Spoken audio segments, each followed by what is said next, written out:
നമുക്ക് എഴുതി കിട്ടിയ ചില ചോദ്യങ്ങളിലുള്ളത് ഇത്തരത്തിലുള്ള ബന്ധങ്ങൾ ആരംഭിച്ചു കഴിഞ്ഞ ആളുകൾ അതിനുശേഷമുള്ള പ്രശ്നങ്ങളെയും പ്രതിസന്ധികളുടെ പരിഹാരങ്ങളാണ് ചോദിച്ചിരിക്കുന്നത്.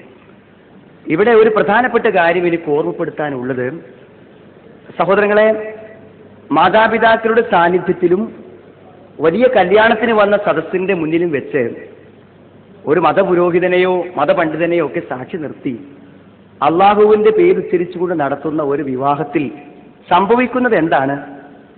അന്ന് മുതൽ അവൾ എന്റേതാണ്, ഞാൻ അവളുടേതാണെന്ന്. ആ വിചാരം ഒരു കർമ്മത്തിലൂടെ നിയമപരമായി അനുവദിക്കുകയാണ് വിവാഹം ചെയ്യുന്നത്.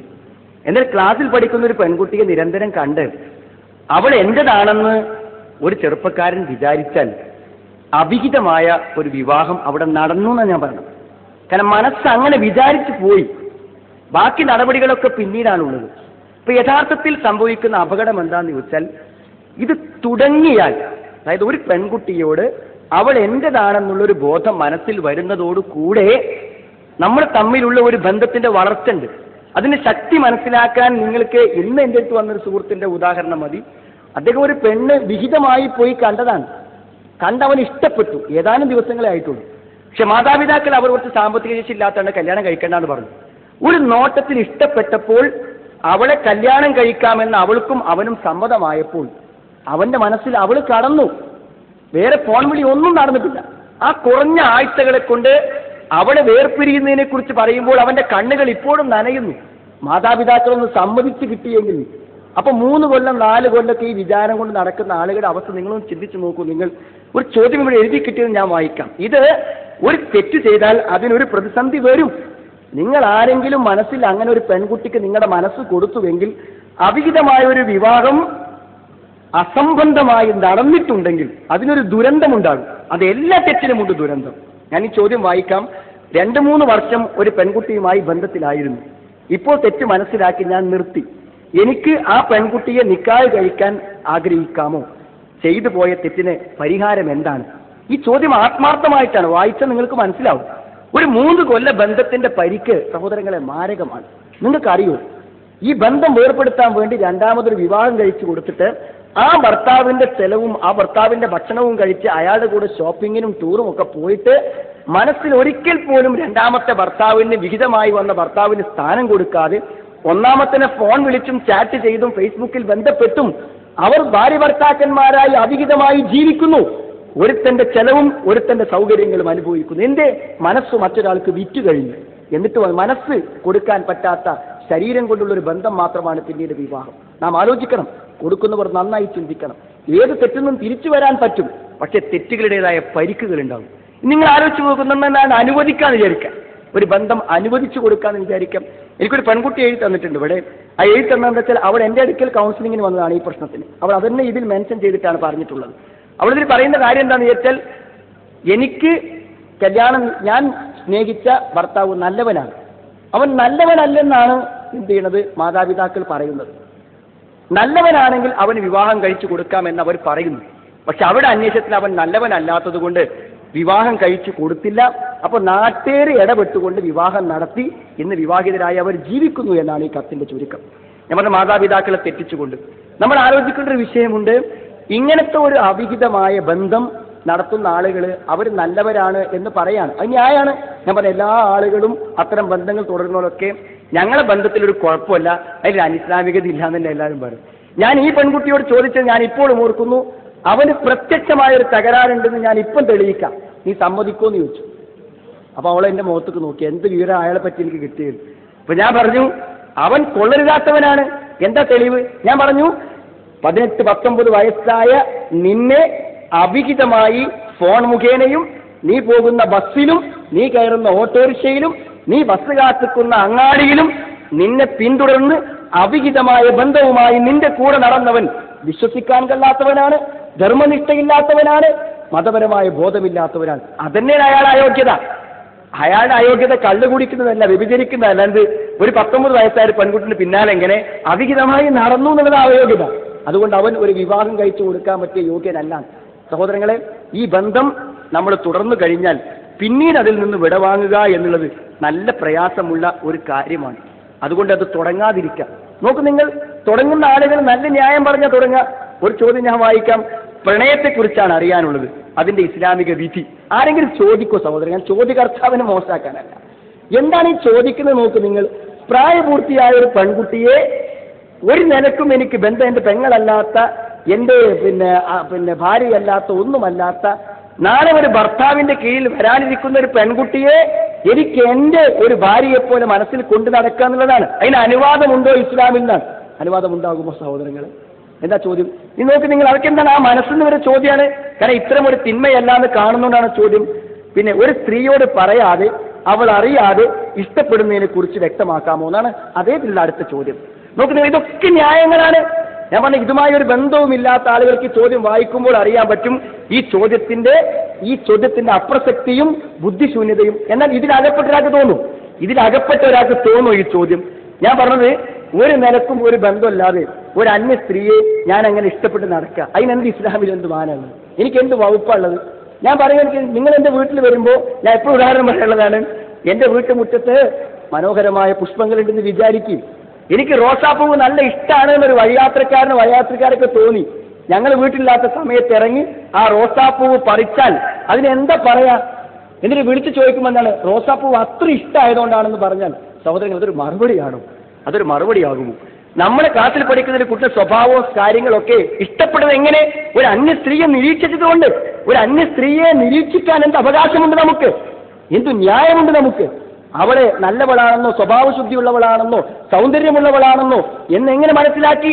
അവിഹിതമായ മാനദണ്ഡങ്ങളിലൂടെ മനസ്സിലാക്കി. അതുകൊണ്ട് ഒരു നിലക്കും നമുക്കത് ന്യായീകരിക്കാൻ പറ്റാത്ത കാര്യം. പിന്നെ മാത്രമല്ല, മാതാപിതാക്കൾ അറിഞ്ഞുകൊണ്ടുള്ള പ്രണയം ശരിയാണ്. അത് അതേ ഒരു ചോദിച്ചിട്ടുള്ളതാണ് ഞാൻ ചോദിക്കുന്നത്. മാതാപിതാക്കൾ അറിഞ്ഞുകൊണ്ടുള്ള പ്രണയം എന്ന് പറഞ്ഞാൽ ചില വീടുകളിലൊക്കെ മാതാപിതാക്കൾ ഇതിന് സൗകര്യം ചെയ്തു കൊടുക്കുന്നുണ്ട്. സഹോദരങ്ങളെ, തന്റെ മക്കൾക്ക് എല്ലാ ദ്രോഹങ്ങളും ചെയ്യുന്ന മാതാപിതാക്കളും ഇത്തരം ദ്രോഹങ്ങൾക്കും കൂട്ടുനിൽക്കുന്നു എന്ന് മാത്രം. ഇതുകൊണ്ട് വലിയ ദുരന്തങ്ങളുണ്ട്. ചോദ്യത്തിൽ ഒരു ചോദ്യം കൂടെ ഇതിൽ വന്ന് ഞാൻ പറയാങ്ങളോട്, അതായത് നമ്മൾ ഇങ്ങനെ ഈ രൂപത്തിലുള്ള ബന്ധങ്ങളും കാര്യങ്ങളും തുടർന്ന് വന്നാൽ അത് വിവാഹമാകുന്നതിന് തകരാറുണ്ടോ എന്ന് ഒന്നാമത്തെ ചോദ്യത്തിൽ ഞാൻ വായിച്ചല്ലോ. ഞാൻ പറഞ്ഞു ഒരു നിലക്കും ഞങ്ങൾ എല്ലാവരും പറയും, എന്തെങ്കിലും ഒരു അവിഹിത ബന്ധമോ ഒരു സ്നേഹമോ ഒരു സ്ത്രീയോട് ആദ്യം തോന്നിയാൽ അവളെ ഒരിക്കലും വിവാഹം കഴിക്കരുത് ഞങ്ങൾ പറയാം. അവളെ എത്ര യോഗ്യതയാണ് നിങ്ങൾ മനസ്സിൽ വിചാരിക്കുന്ന ഒരു പെൺകുട്ടിക്കുള്ള എല്ലാ യോഗ്യത, ഒരു വരനുള്ള എല്ലാ യോഗ്യത ഉണ്ടെങ്കിലും അവളെ വിവാഹം കഴിക്കരുത്. അത് പറയുന്നതിന്റെ പിന്നിൽ സഹോദരങ്ങളെ അനുഭവങ്ങളാണ് സാക്ഷി. എന്താണെന്ന് വിചാരിച്ചാൽ, ഞാനും ഒരു സ്ത്രീയും തമ്മിൽ തെറ്റായ ഒരു കാര്യത്തിൽ അവിഹിതമായി ഞങ്ങൾ രണ്ടുപേരും ഒരു തെറ്റ് ചെയ്തു എന്ന് ഞങ്ങൾക്ക് ബോധ്യമുണ്ടെങ്കിൽ ഞങ്ങളെ വിശ്വാസം അതോടെ അവസാനിക്കും. വിവാഹം കഴിഞ്ഞാലും അന്ന് എന്നെ നോക്കിയ ആള്, അന്ന് എന്നോട് സംസാരിച്ച ആള്, അന്ന് എനിക്ക് ഫോൺ ചെയ്ത ആള്, അന്ന് ബൈക്കുമായി കോളേജിന്റെ ഗേറ്റിൽ വന്ന ആള് എന്ന ഒരു ഡിസ്ക്വാളിഫിക്കേഷൻ എനിക്കുണ്ട്. അത് പരിഹരിക്കാൻ ഒരു കാലത്തും പറ്റില്ല. ആ വിശ്വാസക്കുറവ് ഏത് കാലത്തും നിലനിന്നുകൊണ്ടിരിക്കും.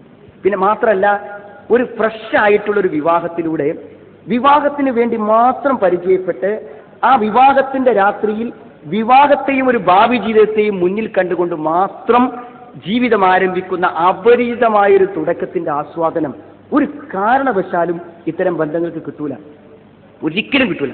ഒരു വിവാഹത്തിന് വേണ്ടി മാത്രം നമ്മൾ അന്വേഷിക്കുന്നു, നമുക്ക് പറ്റിയ കാഴ്ചപ്പാടും ആ കാഴ്ചപ്പാടും നമ്മൾ ആ പെൺകുട്ടിയെ കാണുന്നു. എന്നിട്ട് തികച്ചും അപരിചിതമായി ഇസ്ലാം പറഞ്ഞ രൂപത്തിൽ തുടക്കമുണ്ടല്ലോ, ആ തുടക്കം എവിടുന്ന് തുടങ്ങിയോ അത് ജീവിതാവസാനം വരെ നല്ലൊരു ബന്ധമായി പരിണമിക്കും. അതുകൊണ്ട് എനിക്ക് പറയാനുള്ളത്, ഈ രംഗത്തെ സഹോദരങ്ങളെ, നമ്മുടെ മനസ്സ് ന്യായീകരിക്കുന്ന ഒരു കാര്യങ്ങൾക്കും വസ്തുതകളില്ല. നിങ്ങൾ അത്തരം വല്ലതിനും കുടുങ്ങിയിട്ടുണ്ടെങ്കിൽ പറയാനുള്ളത് എന്താ വെച്ചാൽ, എത്ര സമയമാണോ ഇന്ന് പിൻവാങ്ങിയാൽ ഒരു ദിവസം നേരത്തെ പിൻവാങ്ങിയതിന്റെ പരിക്ക് കുറയും. ഒരു 4 മാസം കൂടി മുന്നോട്ട് പോയാൽ ആ 4 മാസത്തെ ബന്ധത്തിന്റെ ദുരന്തം കൂടെ നമ്മൾ അനുഭവിക്കേണ്ടി വരും എന്ന് ഓർമ്മപ്പെടുത്താണ്. ഒരു കാര്യം കൂടി എനിക്ക് പറയാനുണ്ട്. രണ്ടാളുകൾ തമ്മിൽ സ്നേഹിക്കുമ്പോൾ രണ്ടാൾക്കും ഒരേ മനസ്സാവൂല. ചിലപ്പോൾ പുരുഷൻ വിചാരിക്കുന്നുണ്ടായത് കുറച്ച് കഴിഞ്ഞാൽ ഒഴിവാക്കാന്നേക്കാളും വിചാരിക്കുന്നുണ്ടാകുക. പക്ഷെ സ്ത്രീ അങ്ങനെ വിചാരിച്ചോളുന്നില്ല, തിരിച്ച് പുരുഷൻ അങ്ങനെ വിചാരിച്ചു. അപ്പോൾ ചില സന്ദർഭങ്ങളിൽ നമുക്ക് പ്രതിസന്ധി വന്നാലും ഒഴിവാകാൻ പറ്റാത്ത അവസ്ഥ വരും. ചിലപ്പോൾ ഒരു ജീവൻ ആത്മഹത്യയിലേക്ക് നയിച്ചതിന്റെ കുറ്റവും നമ്മൾ ഏറ്റെടുക്കേണ്ടി വരും. നമ്മുടെ അഭിമാനത്തെ ക്ഷതമേൽപ്പിക്കുന്ന, നമ്മളെ ഒരു കൊലപാതകത്തിലേക്ക് നമ്മളെ നയിക്കുന്ന, ജീവിതത്തിൽ അവിശ്വാസത്തോടു കൂടി ഒരു ജീവിതത്തിലേക്ക് നമ്മളെ നയിക്കുന്ന, പരലോകത്ത് മുഴുവൻ ഈ രംഗങ്ങളെ മുഴുവനും വജദുമാ അമിലു ഹാദിറൻ കൺമുമ്പിൽ ക്യാമറയിൽ കാണിക്കപ്പെടുന്ന ഒരു രംഗത്തിന് സാക്ഷി നിൽക്കുമ്പോൾ കണക്ക് തീർക്കാൻ പറ്റാത്ത അത്രയും തിന്മകളുടെ ഭണ്ഡാരങ്ങളായിരിക്കും നമ്മുടെ പേരിൽ എഴുതപ്പെടുക. അതുകൊണ്ട് സഹോദരങ്ങളെ, നമുക്ക് വിഹിതമായി ജീവിക്കാൻ ഒരു പെൺകുട്ടിയുണ്ട്.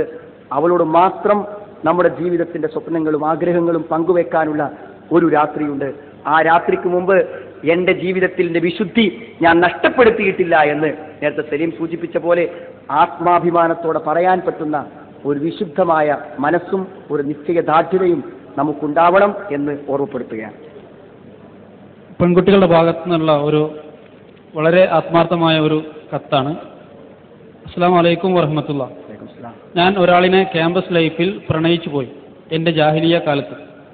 പിന്നെ അവൻ്റെ സ്വഭാവം മോശമായതുകൊണ്ട് ഞാൻ ഒഴിഞ്ഞു നിന്നു.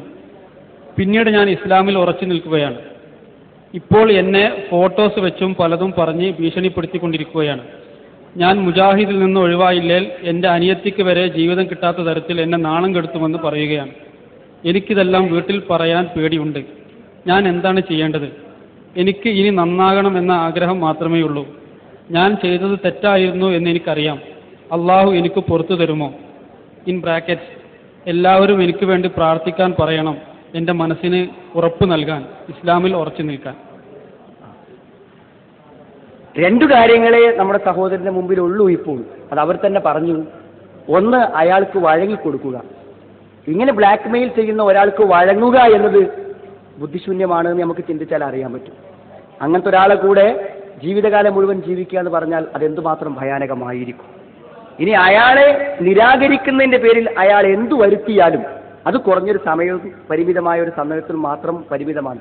അതുകൊണ്ട് യഥാർത്ഥത്തിൽ ഏറ്റവും ഉത്തമകരമായതും ചെയ്തു പോയ ഒരു ദുരന്തത്തിന്റെ ബാക്കിപത്രം എന്ന നിലയ്ക്ക് എന്തായാലും ഒരു പ്രയാസം നമ്മൾ എന്തായാലും അനുഭവിക്കേണ്ടി വരും. ഒരു തെറ്റിന് എന്തെങ്കിലും ഒരു ദുരന്തം ഉണ്ടാകുമല്ലോ. അതിലേറ്റവും പ്രയാസം കുറഞ്ഞതായിട്ട് നമുക്ക് തോന്നുന്നത് എന്താണ്? എന്തു വില കൊടുത്തും ഒരു തെറ്റ് മനസ്സിലായി ആ തെറ്റിൽ നിന്ന് പിൻവാങ്ങിയതിന്റെ പേരിൽ എന്ത് പ്രതിസന്ധികൾ ഉണ്ടായാലും അത് ഏറ്റുവാങ്ങുന്നതിൽ ഒരു പുണ്യമുണ്ടാകും എന്ന് വിചാരിക്കുന്നതായിരിക്കാം നല്ലത്. പക്ഷെ ഈ ചോദ്യം വായിക്കുമ്പോൾ നമുക്കൊരു തിരിച്ചറിവ് നൽകുന്നുണ്ട്. ആ ചോദ്യം അതിവിടെ പറയണം എന്ന് പറഞ്ഞാൽ എല്ലാവരും പറയുന്നു, ഞാൻ സ്നേഹിക്കുന്ന പുരുഷൻ വിശ്വസ്തനാണ്, ഞാൻ സ്നേഹിക്കുന്ന സ്ത്രീ വിശ്വസ്തയാണ് എന്ന്. തിരൂരിൽ നിന്നും +2കാരിയായ ഒരു പെൺകുട്ടി തന്റെ ഓട്ടോറിക്ഷക്കാരനായ കാമുകന്റെ കൂടെ തിരൂരിൽ നിന്ന് ടിക്കറ്റ് എടുത്ത് കണ്ണൂർ വരെ യാത്ര ചെയ്ത് തിരിച്ചു പോന്നു. അപ്പൊ ഞാൻ അവളോട് ചോദിച്ചു, അല്ല കുട്ടി, ഒരു ബന്ധവുമില്ലാത്ത ഒരു പരിചയവുമില്ലാത്ത ഒരു പുരുഷന്റെ കൂടെ യാത്ര ചെയ്യാൻ നിനക്ക് എങ്ങനെ ധൈര്യം കിട്ടിയെന്നാണ്. അപ്പൊ പറഞ്ഞു, അയാൾ വിശ്വസ്തനാണ്. അയാൾ വിശ്വസ്തനാണെന്നതിന് എന്താണ് തെളിവ്? അയാളെ സംസാരം കേട്ടാൽ അറിയാന്ന്. സഹോദരങ്ങളെ, ഞാൻ നിങ്ങളോട് പറയുന്നത് എന്താണെന്ന് വിചാരിച്ചാൽ, ഒരു വലിയ ത്യാഗമായിട്ടാണ് എല്ലാവരും ഒരു പെൺകുട്ടിയെ സ്നേഹിക്കുന്നു, തിരിച്ച് സ്നേഹിക്കുന്നു. എന്ത് ത്യാഗമല്ലത് സഹോദരങ്ങളെ! ഒരു അന്യ സ്ത്രീയോട്, ഒരു അന്യ സെക്സിനോട് താല്പര്യം തോന്നാന്നുള്ളതിൽ എന്ത് പ്രശ്നമുള്ളത്? വലിയ വലിയ പ്രധാനികളും വലിയ നേതാക്കന്മാരും ഒക്കെ തങ്ങളുടെ രാഷ്ട്രഭരണം പോലും പണയം വെച്ചിട്ടാണ് ഇത്തരം തിന്മയുടെ കൃത്യങ്ങൾക്ക് ഇറങ്ങിത്തിരിക്കുന്നത്. അത്രമാത്രം തിന്മയുടെ ആസ്വാദനമുള്ള ഒരു കാര്യത്തിൽ എന്ത് ത്യാഗം? ഒരു ത്യാഗ വിഷയത്തില്ല. ഞാൻ പറഞ്ഞത് എൻ്റെ സഹോദരിമാരോടാണ് എനിക്ക് പ്രത്യേകം പറയാനുള്ളത്. നമ്മുടെ ജീവിതം വളരെ ഗൗരവപരമാണ്. ഏതെങ്കിലും വിധേന ഒരു പുരുഷൻ തെറ്റായ രൂപത്തിൽ നമ്മളെ വശീകരിക്കുകയോ അതേപോലെ തന്നെ വഴിതിരിക്കുകയോ ചെയ്താൽ നഷ്ടപ്പെട്ടു പോകുന്നത് ഇഹലോകത്തെയും പരലോകത്തെയും ഒരു ജീവിതമാണെന്ന് തിരിച്ചറിയുക. തെറ്റുമ്പോൾ അറിയാം ഇത്തരം ആളുകളുടെ സ്നേഹവും വിശ്വാസ്യതയും. ഇത് കണ്ടല്ലോ നമ്മൾ. നല്ല സ്നേഹം അഭിനയിച്ച് നന്നായി ജീവിച്ച് അവസാനം സംഭവിച്ചതിന് ദുരന്തമാണ് പറഞ്ഞത്. ഒന്നിച്ചു പോകാൻ റെഡിയല്ലെന്ന് പറയുമ്പോൾ ബ്ലാക്ക് മെയിൽ ചെയ്യാൻ ശ്രമിക്കുന്നത് എന്തുമാത്രം അക്രമമാണെന്ന് നമുക്ക് ചിന്തിച്ചാൽ അറിയാൻ പറ്റും. നമ്മുടെ ആ സഹോദരിക്ക് നല്ലൊരു തീരുമാനമെടുക്കുവാനും ആ തീരുമാനത്തിൽ ഉറച്ചു നിന്ന് തെറ്റിൽ നിന്ന് പശ്ചാത്തപിച്ച് മടങ്ങിയതിന്റെ പേരിൽ വന്ന ആ ദുരന്തങ്ങളെ ഒന്ന് രക്ഷപ്പെടാനും നല്ലൊരു ദാമ്പത്യവും നല്ലൊരു കുടുംബജീവിതവും നല്ലൊരു ഭാവിയും ഇഹലോകത്തും പരലോകത്തും അല്ലാഹുവേ ഈ ചോദ്യകർത്താവിന്, ഈ സഹോദരിക്ക് നീ പ്രദാനം ചെയ്യണമേ.